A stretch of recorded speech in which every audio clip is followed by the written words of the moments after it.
Yıldızlarla Fuga'da keyifli geceler Serdar Ortaç'la başladı. İstanbul'un tanınmış iş adamları ve sosyetik isimlerin katıldığı gecede Beşiktaş'ın eski başkanı Serdar Bilgili de sevgilisi ve arkadaşlarıyla Serdar Ortaç'ı en ön sıradan izledi.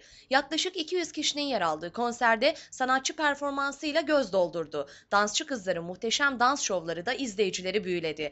Ortaç sevilen şarkılarını yaklaşık 2 saat boyunca kaldığı sahnede dans ederek söyledi. Serdar Ortaç'ın ikinci Fuga konseri ise 27 Temmuz akşamı gerçekleşecek.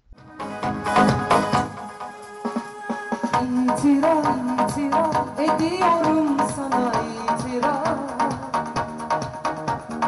Başladı yaralı aşklara tadilat. Masumum dışarıdan daha masumum. Maalesef bunun için sana mecburum.